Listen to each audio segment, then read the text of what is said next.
Ada satu kejadian yang tidak perlu atau tidak bisa dilepaskan dari Bilal radhiyallahu anhu, yaitu bagaimana dia membunuh mantan majikannya, Umayyah bin Khalaf.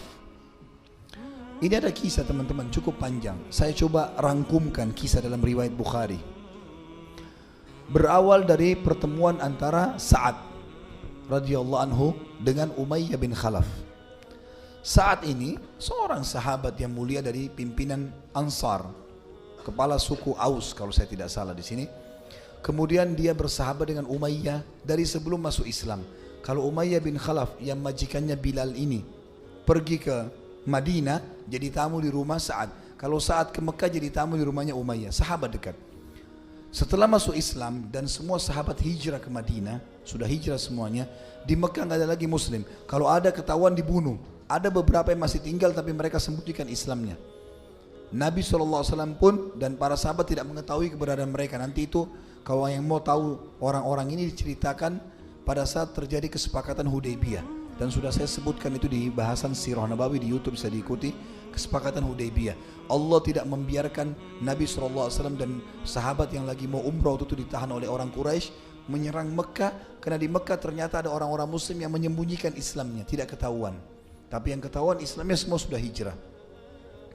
Pada saat itu teman-teman sekalian, saat lagi lewat Mekah, dia kepala suku, dia surati Umayyah, wahai Umayyah, saya lewat Mekah, mau mampir, bisa nggak? Oh bisa, silakan. Saya berikan jaminan. Saya Muslim, nggak apa-apa, saya jamin. Masuklah dia. Begitu dia masuk datang di rumah Umayyah, kata Sa'ad, wahai Umayyah, saya mau tawaf. Tapi saya nggak mau tawaf sebagai seorang Muslim kalau masih ada orang-orang Quraisy yang tawaf. Karena tradisi waktu itu teman-teman sekalian, sebelum pembebasan kota Mekah, kalau orang tawaf, tawafnya telanjang. Kalau yang nggak punya uang untuk beli baju dari Mekah, kalau tawaf ada baju khusus. Kalau kita sekarang pakai ihram, kalau dulu mereka pakai baju khusus buatan Mekah. Yang tidak mampu tawafnya telanjang. Zikir dan talbiyah diganti dengan tepuk tangan dan siul. Kata Sa'ad, saya nggak mau tawaf kalau mereka masih ada. Dosa ini. Baik, bagaimana caranya? Tunggu kalau kosong panggil saya, kata Sa'ad. Sa'ad pun tunggu di rumah Umayyah. Umayyah pergi kumpul di Darun Nadwa sama teman-temannya Abu Jahal dan grupnya. Malam hari, pada saat mereka sudah bubar, dia pulang ke rumah, dia lihat kosong Mekah, tak Ka'bah maksudnya. Karena zaman dulu kalau habis Isya, habis Maghrib sudah mulai kosong. Orang gak ada lagi yang tawaf. Mereka belum punya syariat seperti kita. Pulanglah Umayyah lalu berkata kepada Sa'ad, wahai Sa'ad, sekarang sudah boleh. Sekarang udah kosong, ayo kita jalan berdua. Masuk di tawaf, masuk di Ka'bah. Begitu mau tawaf, datang Fir'aunnya umat ini. Hah? Siapa? Abu Jahal, gitu kan. Maka Nabi yang bilang, ini Fir'aunnya umat ini. Dia tanya Umayyah, wahai Umayyah, siapa yang bersama kau? Saya tidak kenal, ini bukan orang Mekah. Maka kata Umayyah, ini Sa'ad, pimpinan Ansar, pimpinan Aus di Madinah. Dia sudah tahu, Abu Jahal tahu kalau orang Madinah semua sudah Muslim. Dia bilang, wahai Sa'ad, berani benar kau masuk ke sini. Demi Allah kau tidak akan keluar hidup nih. Kata Sa'ad, saat ini kepala suku nggak biasa diancam. Dia juga bilang, demi Allah kau tidak akan bisa sentuh saya. Ribut nih. Kata Abu Jahal, demi Allah saya bisa. Kata Sa'ad, demi Allah kau nggak bisa. Ribut. Dan kalau kau berani sentuh saya, kata Sa'ad, saya akan lawan kau. Sampai kalaupun saya yang kau bunuh, sukuku Aus akan datang menyerang Mekah. Mereka habis atau Quraisy yang habis. Suku Aus terkenal ahli perang dari Madinah. Nanti kita lihat kiprahnya mereka di peperangan Nabi SAW banyak sekali. Pemberani semuanya gitu. Maka Umayyah bingung, siapa yang dia mau pilih nih? Ini Sa'ad temannya, Muslim dari Madinah. Ini Abu Jahal temannya. Waktu itu dalam riwayat dikatakan jiwanya cenderung pada Abu Jahal. Tapi di Mekah dipanggil Abu Hakam, orang yang bijaksana. Kita panggil Abu Jahal. Kalau dia beriman pada saat itu semua beriman. Gitu. Cuma dia nggak mau. Waktu ditanya sama Abu Sufyan, kenapa kau nggak beriman wahai Abu Hakam? Kata dia apa? Dari dulu suku saya sama suku Muhammad bersaing. Mereka siapin makanan jemaah haji, minuman kami juga lakukan. Mereka siapkan pasukan bela Mekah, kami juga siapkan. Sehari suku Muhammad, sehari sukuku. Sekarang di suku Muhammad ada nabi, sukuku nggak ada nabinya. Kalau aku beriman berarti aku kalah. Gara-gara itu dia bilang saya tidak mau beriman sama Muhammad. Maka waktu Nabi dengar, Nabi bilang dia Abu Jahal. goblok nih orang. Kalau dia beriman, satu Mekah beriman. Abu Sufyan bilang, kau pemimpin kami, kalau kau beriman kami ikut. Maka dia sebutkan tadi, dia nggak mau beriman. Akhirnya Umayyah cenderung dengan temannya Abu Jahal. Dia bilang, wahai Sa'ad, jangan kau angkat suaramu depannya Abu Hakam, karena ini pemimpin lembah ini. Apa kata Sa'ad waktu itu? Wahai Umayyah, kau bukannya bela saya sebagai tamu, malah kau membela orang ini yang mau membunuhku, gitu kan? Mana kemuliaanmu? Kalau begitu mulai sekarang putus hubungan persahabatan kita.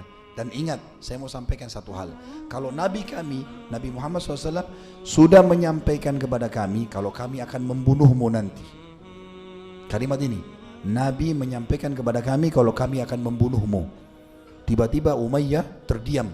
Lalu dia mengatakan, apakah Muhammad mengatakan kalian akan membunuhku? Kata Sa'ad, iya. Lalu dia bilang, di mana Muhammad mengatakan kalian akan membunuhku? Kata Sa'ad, tidak ada berita, tetapi kami pasti akan membunuhmu. Apa kata Umayyah? Demi Allah, Muhammad gak pernah dusta. Muhammad gak pernah dusta. Benar nih berarti. Maka dia tinggalkan Sa'ad, dia tinggalkan Abu Jahal. Dia pulang ke rumahnya. Di tengah jalan ada rupanya orang yang nanti masuk Islam jadi sahabat. Dengar, lihat, dia bilang di tengah jalan, demi Allah Muhammad gak pernah dusta nih. Dia tinggalkan Abu Jahal sama Sa'ad. Lihat di sini ya, pengecutnya Abu Jahal. Waktu sudah tinggal berdua, Abu Jahal tinggalin Sa'ad. Tadi dia demi Allah, pendusta. Maka Sa'ad juga pulang ke Madinah, gitu kan. Perjalanan waktu 3 bulan setelah itu terjadi perang Badar. Perang Badar, mayoritas harta yang dibawa oleh Abu Sufyan di kafilahnya adalah harta kaum muslimin yang disita. Dan paling banyak hartanya di situ Umayyah bin Khalaf, Abu Jahal, juga Abu Sufyan, Abu Lahab. 4 orang ini mayoritas memiliki harta rampasan dari muslimin ini. Nabi SAW serang, tidak kedapatan kafilahnya, lolos, pasukan dari Mekah datang ini membela, gitu kan. Waktu Abu Jahal lagi motivasi orang-orang Mekah, ayo kita perang, lawan, kafilah kita mau diserang oleh Muhammad. Terkumpul 700 orang. Semua kepala suku Mekah ngumpulin sukunya, kecuali Umayyah bin Khalaf. Umayyah bin Khalaf ini sempat tadi waktu dia pulang, dia ke rumahnya. Dia bilang sama istrinya, wahai istriku, tahu nggak apa yang disampaikan oleh Sa'ad? Kata istrinya, tidak. Kata dia, Muhammad memberitakan kalau mereka pengikutnya akan membunuhku. Para sahabatnya akan membunuhku. Kata istrinya yang kafirah, dia bilang, demi Allah Muhammad gak pernah dusta. Tapi apakah diberitakan di mana kau akan dibunuh? Kata dia, tidak ada beritanya. Saat bilang tidak ada. Tapi saya janji sama kau istriku, saya gak akan keluar dari Mekah. Saya di sini aja terus. Biar ada perang saya gak ikut pokoknya. Nah, dia sudah percaya, dia sudah yakin di situ kan. Subhanallah, orang kafir pun yakin dengan Nabi SAW. Maka pada saat akan terjadi perang Badar, semua kepala suku kumpulin orang-orang sukunya kecuali Umayyah. Umayyah duduk, dan Umayyah ini suku Quraisy, pemimpin suku Quraisy yang paling banyak prajurit perangnya, 300 orang. Dia sendiri 300 orang. Duduk semua 300 orang depannya dia, depan Ka'bah. Umayyah, Abu Jahal lewat. Dia lihat, wahai Umayyah, kenapa kau enggak bergerak? Kafilah kita diserang. Kau juga termasuk pemilik harta terbanyak situ. Dia bilang, wahai Abu Hakam, kau tidak ingat apa yang Sa'ad bilang 3 bulan lalu, kalau saya akan dibunuh oleh teman-temannya Muhammad? Abu Jahal bilang, itu bohong, jangan dipercaya. Enggak, saya tidak akan keluar demi Allah. Abu Jahal tahu pengaruhnya besar. Kalau Umayyah nggak ikut, ini masalah ini. 300 orang nggak ikut, bisa suku lain bubar juga nggak jadi ikut. Dia mau hartanya selamat. Dia pulang ke rumah, dia ambil dupa, diisi bakaran dupa, ditaruh dupa itu khusus wanginya wangi perempuan. Wangi perempuan. Jadi kalau di Mekah orang lewat bau itu berarti perempuan. Kalau laki-laki lewat berarti banci. Ini khas perempuan. Abu Jahal ambil punya istrinya, dia bawa ke dekat Ka'bah. Lalu dia bilang sama Umayyah, tatayyab, nih pakai ini minyak wangi. Pakai ini wangi-wangian. Umayyah tahu ini bau perempuan. Kenapa kau kasih saya ini punya perempuan? Ya kau kan memang perempuan, gak mau perang.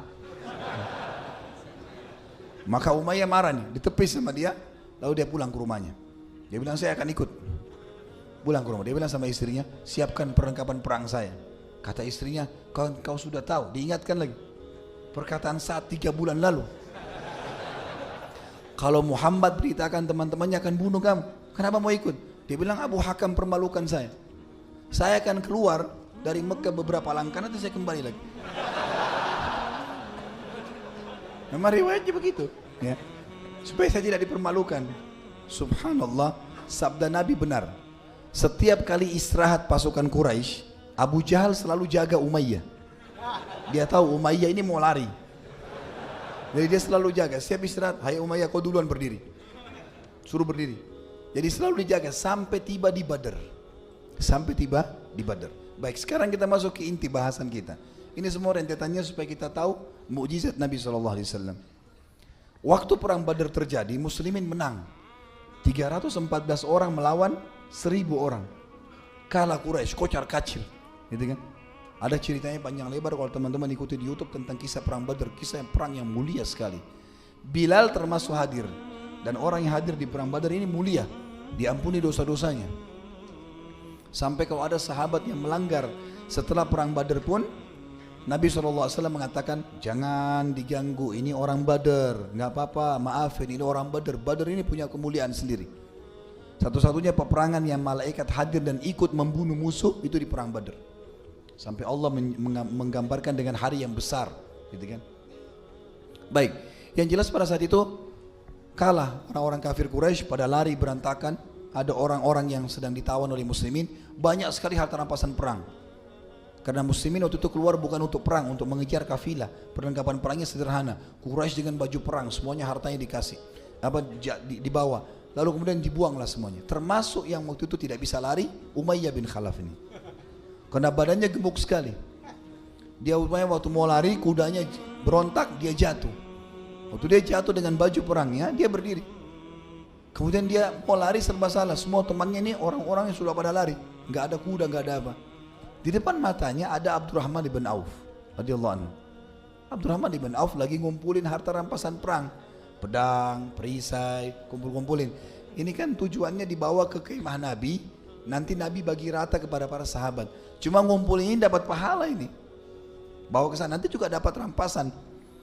Maka kata, ini Umayyah kenal Abdurrahman dulu di Mekah. Namanya Abdul Wud itu nama berhala. Dia tidak tahu kalau sekarang namanya Abdurrahman. Dia bilang, hai Abdul Wud, kesinilah. Abdurrahman gak mau balik. Abdurrahman bilang, saya gak mau balik. Dia bilang, hai Abdul Wud, gak mau. Dia bingung panggil apa lagi. Dia bilang, hai Abdul Ilah. Abdul Ilah, ilah Tuhan, gitu kan. Maka Abdurrahman bilang, iya, kenapa wahai Umayyah? Dia bilang, mau nggak kamu? Lebih baik daripada itu yang kamu kumpulin. Pedang-pedang, perisai, ada yang lebih baik, lebih mahal, lebih bagus. Kata Abdurrahman, tentu saja. Dia bilang, tawan saya. Saya kamu tahu kedudukan di Mekah, orang paling kaya, kepala suku, tawan. Selamatkan saya, maka apa saja kau minta ditebus oleh keluarga saya, oleh suku saya. Abdurrahman pikir benar juga nih. Ditaruh semua pedang-pedang, dipegang tangannya Umayyah. Dibawa. Tujuannya mau dibawa kemana? Ke kemahnya Nabi. Ya Rasulullah, ini tawanan saya. Jadi kalau tawanan nggak boleh diganggu gitu. Tapi lapor dulu ke Nabi. Subhanallah, belum tiba di kemah Nabi, Bilal lewat. Bilal lewat nih. Bilal begitu lihat, Bilal mengatakan, Umayyah bin Khalaf, kepalanya orang-orang kafir. Demi Allah kalau bukan kau mati, saya mati. Nggak bisa. Ini orang harus mati nih. Kata Abdurrahman apa? Wahai Bilal, tawananku. Ini orang kaya nih, banyak duit. Kata Bilal, tidak bisa, harus mati hai Abdurrahman. Cari tawanan lain. Enggak, tawananku. Kata Bilal, enggak, pokoknya saya mau bunuh. Kata Abdurrahman, jangan. Setiap kali Bilal serang, Abdurrahman tahan sama badannya. Jadi nggak bisa kena terus. Bilal bingung gimana caranya. Lewat beberapa sahabat orang Ansar lagi ngumpulin pedang-pedang juga. Hai saudara-saudaraku Ansar, kesinilah. Mau tahu nggak dulu orang yang siksa saya di Mekah? Ya ini nih orangnya. Ini orangnya. Bilal terus bilang, dia taruh batu panas di dada saya, dia pukul saya, dia begini. Sampai Bilal bilang, bunuh. Kata orang-orang Ansar, harus dibunuh nih. Abdurrahman bilang, sebentar, tawananku ini. Ini saya yang sudah pegang. Kata Bilal, belum sampai di kemah Nabi. Syaratnya sampai kemah Nabi, lapor dulu ya Rasulullah, ini tawanan saya. Nah, baru jadi. Karena belum. Maka teman-teman orang Ansar bilang, baiklah Abdurrahman mengalahlah, kami harus bunuh orang ini. Abdurrahman bilang tidak bisa, tawanan saya. Bilal bilang bunuhlah, pokoknya dimotivasi. Orang ini penjahat, orang ini begini. Maka yang terjadi pada saat itu, orang-orang Ansar bilang tidak ada pilihan, hai Abdurrahman, kau larang kami juga tetap akan bunuh. Maka Abdurrahman ambil cara unik, dia suruh Umayyah tidur di tanah, lalu Abdurrahman tidur di atasnya. Tidak boleh ada yang sentuh nih, tawananku gitu. Bilal bilang bunuh dari bawah.